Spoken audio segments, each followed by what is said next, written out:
Taxi number गाड़ी है, zero depth बीमे के साथ में, और सिर्फ 2 साल पुरानी गाड़ी है या 1 साल पुरानी गाड़ी है। और गाड़ी का क्लेम एजेंसी में ना लेकर के अगर हम कहीं बाहर वर्कशॉप में कराते हैं तो हमारी जेब से कितना लगेगा, या फिर जीरो डेप्थ बीमा है कुछ उसमें नहीं लगेगा, या फिर एजेंसी में अगर काम कराते हैं या बाहर काम कराते हैं तो उसमें फर्क क्या है। इस तरह के बहुत सारे सवाल आते रहते हैं व्हाट्सएप पे, वीडियोस के कमेंट्स में, और कॉल्स भी आते हैं। तो आज इन्हीं सारे सवालों का जवाब इस वीडियो में आपको मिलने वाला है, क्योंकि मेरे पास में आपके रिक्वायरमेंट के अकॉर्डिंग एक वैगनार गाड़ी आई है जो टैक्सी नंबर है और 2023 मॉडल गाड़ी है, यानी कि 1 साल ही उसको हो रहा है गाड़ी को। वो क्लेम में है, बनने के लिए आई है। और मेरा जैसा कि आपको मालूम है मेरा इंडिविजुअल वर्कशॉप है, कोई मतलब कंपनी नहीं है, डीलरशिप नहीं है। तो इसमें क्या उसको यहाँ पे चार्ज देना पड़ेगा इंश्योर्ड पर्सन को, या अगर वो एजेंसी में कराते तो उन्हें क्या बेनिफिट था, मेरे यहाँ करा रहे हैं क्या लॉस है या बेनिफिट है, वो सारी चीजें आज की इस वीडियो में आपसे हम शेयर करने वाले हैं। तो चलिए करते हैं वीडियो को स्टार्ट, लेकिन उससे पहले जो भाई भी चैनल पे पहली बार आए तो प्लीज चैनल को एक सब्सक्राइब करके जरूर जाना, साथ ही बेल आइकन वाला बटन दबा करके नोटिफिकेशन पे ऑल को सिलेक्ट कर देना, जिससे कि सबसे पहले हमारा वीडियो आप तक। Hello guys, welcome back my channel. जैसा कि आपको मालूम है अपने इस चैनल पर जो मैक्सिमम वीडियो आते हैं वो ऑटोमोबाइल सेक्टर से रिलेटेड ही आते हैं। मैं लगभग 12-15 सालों से यही मोटर क्लेम का ही काम कर रहा हूं, और अपने एक्सपीरियंस के अकॉर्डिंग क्लेम से रिलेटेड मैं कुछ भी बताता हूं, मैं वही बताता हूं आपको जिसका कि प्रैक्टिकल यहाँ पे हमने खुद कर लिया है, बाय प्रूफ हर चीज आपसे मैं शेयर करता हूं। वैगनआर हमारे पास आई है, टैक्सी नंबर गाड़ी है वो भी, और जीरो डेप्थ बीमा है उसका, यानी मारुति कंपनी से उसने बीमा कराया था जहां से के बंदे ने गाड़ी खरीदी है। अब हम मारुति कंपनी तो है ही नहीं, डीलरशिप तो है नहीं, हम हमारा क्या है अपना इंडिविजुअल वर्कशॉप है। और हमारे जैसे बहुत सारे भाई लोग हैं जो इंडिविजुअल वर्कशॉप वाले हैं, और वो अगर वीडियो देख रहे हैं तो उनकी भी कंफ्यूजन दूर हो जाएगी आज की, जो भी कंफ्यूज्ड हैं इस चीज को। हम बात करने वाले हैं टैक्सी यानी कैब की बात करने वाले हैं यहाँ पे। जो भी 5 सीटर, 6 सीटर, 7 सीटर तक गाड़ियां हैं, हम उनकी आज इस वीडियो में बात करने वाले हैं। वो चाहे किसी भी कंपनी की गाड़ी हो, किसी भी इंश्योरेंस का उसका बीमा हो कंपनी का। सबसे पहले हम इसके इंश्योरेंस पे एक बार नजर मार लेते हैं कि इंश्योरेंस इसका कैसा है, किस तरह का है, उसको देख लेते तो हैं। गाइज ये हमारे पास वैगनार की पॉलिसी आ चुकी है। जैसा कि हम देख रहे हैं कि 98 की पॉलिसी है ये। आपको शायद ये साफ ना देखिए, आप थोड़ा करीब करके जूम कर लेता हूँ मैं, देखिए 9800 करके इसका स्टार्टिंग है पॉलिसी नंबर। ये न्यू इंडिया की पॉलिसी है ये, 98 की पॉलिसी है। तो ये मारुति टाइप पॉलिसी है ये, और वैगनार का देखिए डिटेल पूरी यहाँ पे आई गई है। अब इसमें देख लेते हैं हम कि इसमें क्या क्या कवर है यहाँ पे।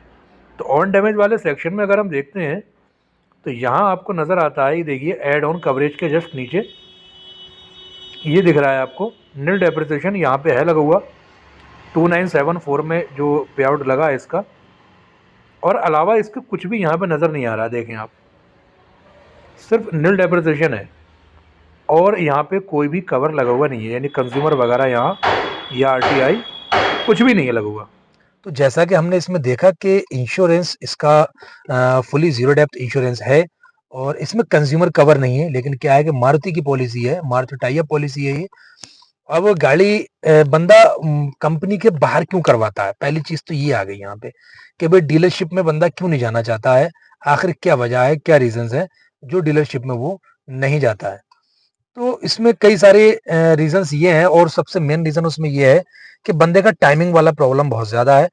टाइम लगता है डीलरशिप में, उसकी वजह ये है कि डीलरशिप अपना एक रेगुलर ऑर्डर डालती है, रेगुलर ऑर्डर करती है, जो भी उसकी नीड रहती है, जो भी कंज्यूम होते हैं पार्ट, उसका रेगुलर ऑर्डर जाता है।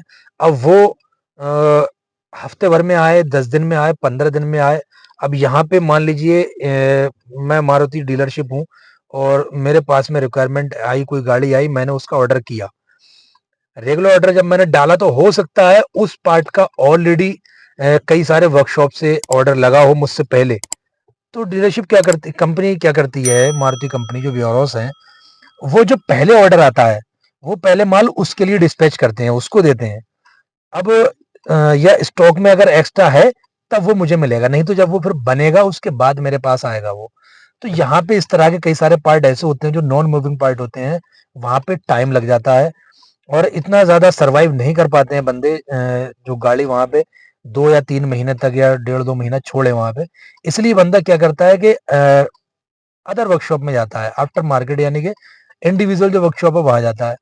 अच्छा, इंडिविजुअल का क्या मसला है? ऐसा नहीं कि वो लोकल पार्ट डालना है या कहीं से पुराना-धुराना डालना है उठा के। जो कंपनियों के डिस्ट्रीब्यूटर होते हैं स्पेयर पार्ट्स के, जैसे मान लीजिए मारुति के डिस्ट्रीब्यूटर हैं, हुंडई के हैं, टाटा के हैं, जो स्पेयर पार्ट्स बेचते हैं पर्टिकुलर उसी कंपनी का। तो इंडिविजुअल वर्कशॉप क्या करता है, उनसे सामान उठा लेता है।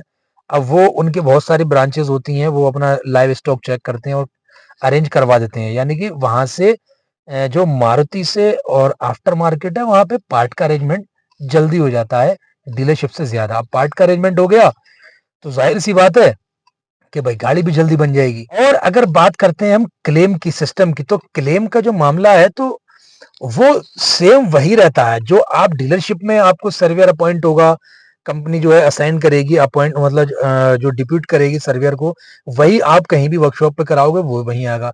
सारा सिस्टम जो भी पेपर फॉर्मेलिटी वहां चाहिए वो यहाँ चाहिए। वो आपके पॉलिसी के अकॉर्डिंग ही काम करेगी, आपका सर्वेयर डिप्यूट करेगी। तो ये चीज आप जहन से निकाल दीजिए कि डीलरशिप में कुछ अलग होता है या आफ्टर मार्केट इंडिविजुअल किसी वर्कशॉप पे अलग होता है। वैगनार हमारे पास आई है, तो इसका जैसे हमने पॉलिसी देख ही ली कि जीरो डेप्थ पॉलिसी है। ये अगर डीलरशिप में जाते गाड़ी लेकर के वैगनार को, तो वहां इनको क्या है कि फाइल चार्ज देना पड़ता, एक्सेस क्लाउज, और उसके साथ में जो डेप्रिसिएशन सॉरी जो कंज्यूमर पार्ट्स है उसका देना पड़ता। जैसा कि इस गाड़ी में काफी नुकसान हुआ, ऑयल चैम्बर, इसका ऑयल पैन जैसे कहते हैं वो टूटा है, नीचे सस्पेंशन में नुकसान हुआ है, सामने बम्पर वगैरह में आप देख ही रहे हैं स्क्रीन पे गाड़ी को। तो इसमें जो है ऑयल भी पड़ेगा और फ़िल्टर भी चेंज होगा। इस तरह के कई सामान ऐसे हैं जो कंज़्यूमर पार्ट्स हैं वो चेंज होने हैं। तो ये चीज़ें इसमें कंज़्यूमर कवर नहीं है, तो इसमें वो नहीं मिलने हैं। तो डीलरशिप में इनको पेड करना पड़ता है सिर्फ़ और सिर्फ़ इसका कंपल्सरी एक्सेस क्लाउज़ और जो कंज़्यूमर पार्ट्स हैं वो। अब यहाँ आए ये अदर इंडिविजुअल वर्कशॉप में। तो इंडिविजुअल जो वर्कशॉप है कोई सा भी, तो वहाँ पे इनको एक चार्ज इनका एक्स्ट्रा पड़ गया। वो ये जो मेटल हुआ, 1 साल पुरानी गाड़ी है, तो 23 मॉडल है, यानी 1 साल पुरानी गाड़ी में जो मेटल का जाएगा साल्वेज अमाउंट 10% लगता है, वो इनको पेड एक्स्ट्रा करना पड़ेगा। जो भी मेटल के पार्ट्स इसमें चेंज होंगे, फाइबर के नहीं सिर्फ मेटल के। अब साल्वेज अमाउंट जो है वो जो नया पार्ट होता है, उसकी जो भी कीमत है उसका 10% एक्स्ट्रा पेड करना पड़ेगा। वो 2000 बने, 5000 बने, जो भी बने, जितना भी पार्ट बैठेगा उसका 10%। तो इंडिविजुअल वर्कशॉप में ये एक्स्ट्रा पेड करना पड़ेगा तब जब गाड़ी की पॉलिसी आपने डीलरशिप से करवाई है। अगर डीलरशिप की पॉलिसी नहीं है वो और आप डीलरशिप में काम करवा रहे हो, तो वहां पे भी आपको जो है 10% देना पड़ेगा। ये जो फैसिलिटी है सिर्फ डीलरशिप की पॉलिसी में है। अगर आप डीलरशिप को ही जाके जिस जगह डीलरशिप से आपने कराई है, वो चाहे मारुति की गाड़ी हो, आपकी हुंडई की हो, टाटा की हो, महिंद्रा, किसी की भी हो, और जीरो डेप्थ बीमा है, तो आपको डीलरशिप में नहीं देना है 10%। मैं शायद समझा पा रहा हूँ या नहीं समझा पा रहा हूँ आपको, कमेंट करके बताइए प्लीज। लेकिन जो है चीज वो मैं आपको बता दी मैंने आपको। 10% वहां एक्स्ट्रा नहीं देना है अगर डीलरशिप टाई अप पॉलिसी है। अदर पॉलिसी है अगर, भले ही कोई सी कंपनी की हो, और फिर भी डीलरशिप में जा रहे हो, तब आपको वहां पे भी 10% देना पड़ेगा। अच्छा, अब यहाँ सवाल उठता है कि यार हम 10% एक्स्ट्रा पार्ट का यहाँ क्यों पेड करें बाहर? तो जैसा कि मैंने स्टार्टिंग में बताया कि टाइमिंग का सिस्टम है मेन। अब ये गाड़ी हमने मैक्सिमम टू मैक्सिमम 7 से 9 दिन में हमने गाड़ी को पूरा फाइनली करके आरआई करवा दिया, यानी कि रीइंस्पेक्शन, फाइनल फोटो करा दी है गाड़ी की हमने कंप्लीटली बना के। और यही काम अगर डीलरशिप में होता तो इसमें लगभग 1 से डेढ़ महीना लग जाता। क्योंकि टैक्सी गाड़ी है तो बंदे को इतना नुकसान होता उसका, उससे बिज़नेस करता है बंदा, तो उसको लगा कि ठीक है कि यार 10% मैं देना मुझे मुनासिब है। लेकिन क्या है कि इतना मैं कवर कर लूँगा अपना, जो डेढ़ महीना मेरी गाड़ी खड़ी रहेगी, तो इस बीच में उससे अच्छा खासा मैं एक अर्निंग कर सकता हूँ। इसलिए वो यहाँ पे अदर वर्कशॉप पे काम यहाँ पे उन्होंने पेड किया गाड़ी का फाइल चार्ज एक, दूसरा पेड किया उन्होंने कंज्यूमर पार्ट, और तीसरा पेड किया उन्होंने मेटल का 10%। ये 3 पेमेंट्स उनको यहाँ करनी पड़ी। अब 1 साल पुरानी गाड़ी कोई भी हो, किसी भी कंपनी से बीमा हो, उसमें यही सिस्टम लगेगा। फ़र्क सिर्फ इतना है कि अगर डीलरशिप की पॉलिसी है, तो डीलरशिप में 10% नहीं जाएगा, और अदर कहीं से पॉलिसी कराइए और डीलरशिप में भी करवा रहे हो काम, भले ही कैशलेस है, लेकिन वहाँ पे भी 10% देना पड़ेगा। तो 10% साल्वेज का जो सिस्टम है, वो सिर्फ डीलरशिप टाई अप पॉलिसी के साथ में है, अदरवाइज़ किसी के भी साथ नहीं है, वहाँ पे आपको पेड करना ही करना है। ज़ीरो डेब्ट पॉलिसी है फिर भी। करता हूँ कि ये चीज़ आपको समझ में आ गई होगी कि टैक्सी गाड़ी 1 साल पुरानी है, तो उसमें कितना जाएगा और डीलरशिप में कितना लगेगा और बाहर कितना लगेगा। अगर समझ आया हो, वीडियो को समझ लिया हो तो एक लाइक करके ज़रूर जाना। साथ ही चैनल पे पहली बार आए हो तो चैनल को सब्सक्राइब कर देना और बेल आइकन वाला बटन दबा करके नोटिफ़िकेशन पे ऑल को सिलेक्ट कर देना, जिससे कि सबसे पहले हमारा वीडियो आप तक पहुँचता रहे। मिलते हैं फिर किसी नेक्स्ट वीडियो में नेक्स्ट टॉपिक के साथ में। दुआओं में याद रखना। जय हिंद।